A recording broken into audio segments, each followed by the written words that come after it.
It is a pretty well-known fact that capitalism profits off of our insecurities. And when it cannot profit off of our insecurities, it creates insecurities to profit off of.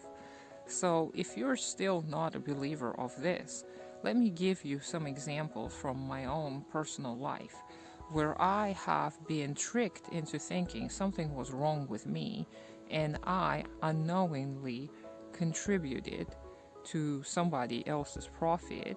Feeling insecure about oneself is a pretty inherent human thing. People have felt insecure about one thing or another for thousands of years. There's nothing new about insecurity. Insecurity is one's sense of inferiority or inadequacy concerning a certain area of life. It may be connected to one's appearance or one's abilities, of one's contributions to the world or lack thereof. There is nothing particularly wrong with feeling insecure about oneself. We cannot all always feel confident in all areas of our life. This would actually lead to stagnation or lack of improvement or lack of progress. So feeling inadequate sometimes can be helpful to one's development. However, what happens nowadays and what has been happening in the past 100 years or so is pretty insidious because capitalism creates insecurity in places where it is ridiculous to feel insecure about certain aspect of oneself. And I'm not going to even touch upon the beauty industry because I think everyone has beaten that dead horse to second death and then resurrected it and beaten it again. So beauty industry definitely creates insecurities, specifically in women, to later on sell them the solution of whatever problem was created in the first place. But there are other areas of insecurity that may be a little bit less well known. So let's think of, for example, learning and how we have known that people learn in different ways and forms for a pretty long time. However, our educational system caters only to certain types of students, therefore making other students appear less capable because they cannot learn in a particular style. And this isn't even necessarily that the students feel insecure because they cannot learn one way or another. It's more of a systematic problem. But we cannot deny that there is a preference towards certain learning styles, and other learning styles are being treated unfairly and not given opportunities to learn. So if you've ever felt insecure about how you learn, if you've ever felt that maybe you're too slow or too disorganized in your learning, just realize that there are many different ways of learning. There is no one single right way of learning, and that if you are learning in a way that doesn't resemble other people's, nothing may be necessarily wrong with you.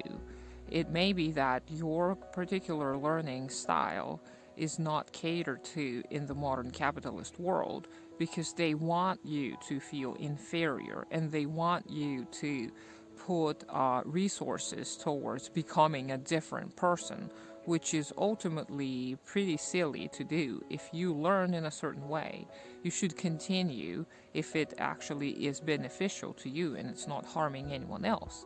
You should not try to change yourself and create your new perfect version of yourself and become this perfect student of whatever subject matter you choose to engage in order to learn better. If most people learn one way and you don't, so what? Another less commonly talked about insecurity is one's relationship style. So some people believe that they have to interact with people in a certain way, and they have to have an X amount of friends, or they have to get married by a certain age, and they have to have children at a certain age. And that is another big lie that is being perpetrated by the capitalist myth. So there is no single way of interacting with others. And if you feel insecure about the way you talk to others, the way you connect to them, don't, because you are your own unique self. And you should learn about your own style of interaction and explore it in a safe manner. And then talk to others to see what suits them. Because together, you and the people you choose to interact with can develop your own way that may appear very different from others, and there's nothing wrong with that.